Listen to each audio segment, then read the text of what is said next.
Hey guys, Speed here, and today I'm back with another video. We at GameLeap want to thank you so much for being part of our community. Together, we reached 100,000 subscribers, and we've got a little something special for you. Like this video and comment down below, and the top rated comment will be the title of our next video. We're excited to see what you guys come up with, and now let's talk about the timings that you should pay attention to so that you can maximize efficiency in your games. A topic today that I find is extremely important if you want to get to the next level in Dota. More so than many other topics, simply because it applies to every single aspect of Dota 2. And this topic is timings. I don't specifically mean item timings, but in this video I'll be talking about clock timings. It's very, very important to be looking at your clock and paying attention to what time in the game it is so that you can judge what your next move will be or what the enemy's next move will be. So first, I'm going to start with a few general basic timings that if you want to become maximum efficient, like teams like EG, and how in stale games they'll still manage with an gold and XP advantage. These timings will help you do that. And just some general timings that will help you secure the map and pick off kills. So these basic timings are at 55 seconds on the clock, at any iteration of 55 seconds, just 0.55, 1.55, 2.55. You want to stack neutrals. The majority of large and small neutral camps are stacked at 1.55 now. And on the other hand, at 53, you're going to want to stack Ancients. There's two more that I'd like to go over, which is Power Runes. Power Runes spawn at 2 minutes.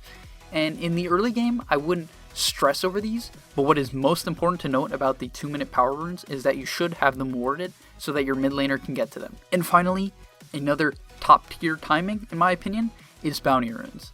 People stress heavily over the Bounty Runes, and because of this, you can look for kills, or just gain a net worth advantage by securing them. These timings are 5, 10, and 15 minutes, which you all probably know, but you want to have it in the back of your head during the games. Alright, now let's get into the main game timings that you should be looking at so that you can control the tempo of the game.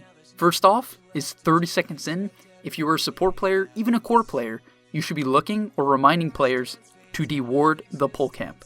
Now that one sentry covers the whole pole camp, you want to get there before the 1 minute timer, especially in lanes where you know you're going to lose. Next up is 40 to 45 seconds. You want to consider sniping the mid courier. Of course this varies depending on when they get their item or how many bounty runes their team gets, but what's most important to note is that if you can get the courier at this time in the game, you can deny the enemy mid the ability to get regen items and get your team almost a 500k gold net worth swing, probably even more because of the gold they're losing off the courier for the time being. Next up, we have 115. This is around the first pull timing, especially for bad lanes. You really, especially as a support player, even as a core player, and I want to stress this, even as a core player, if you have a bad lane, the best thing you can do is pull. Next up at 154 is the first stack pull camp. This is very crucial as it will allow you to wipe out entire creep waves and heavily increase your gold and XP advantage in the laning stage. At 2 minutes is the first power runes, as I talked about in the basic timings, but I just want to mention it again as you should have it warded by then. Next up is a little bit more of a complicated one. At 4:45, you want to be considering smoking for bounty runes. This is around the time when nighttime is coming up, so there's two values you can get out of this. You can smoke and get a pick off at a bounty rune, but in addition, you can start warding for the first nighttime. And this is a big deal, because at this point in the game, a lot of supports haven't had the chance to rotate around and get up vision. And now that it is nighttime, it is more important than ever to get up vision. So smoking for bounty runes and getting up vision is crucial and a great way to get a lot of efficiency around the 5 minute mark. Next up is 6:30 to 7 minutes. Around this timing, mids will get their ultimate, and this is really important to consider, right? Because if you gank mid previous to a lot of mids' ultimates, they will not have enough kill potential. At this timer though, if you show up when they get their ultimate, you will almost always have more than enough damage to secure a kill. Next at 10 minutes, more bounty runes. This time it will be daytime, so you don't have to worry too much about warding, but what you can consider is playing on the other side of the map now. At 10 minutes you also want to consider taking the offlane tier 1 tower, especially if you're Radiant so you can control Roshan, but the bounty runes also come around this time. So as I said, with the first bounty runes, you can ward for nighttime, and now with the second set of bounty runes, you can ward for the enemy offlane tower. Next up we have a more advanced timing, which is the 15 to 20 minute mark. So this one varies a little bit for the reason that it is the time in which many teams can first Roshan. There are some minus armor strats or physical damage strats that can do it earlier, but it's just important to have this basic 15 to 20 minute timer where you need to be paying attention to the enemy team potentially roshing. In addition, it is good to know this, because if your team can rosh around these times, you want to be making that call. The major mistake, or one of the most common mistakes I see in low-level pubs, even high-level pubs, is that teams just don't rosh on when they have the capability to do so. If you know this 15 to 20 minute mark in the back of your head, it will remind you to tell your team, can we rosh or should we check rosh?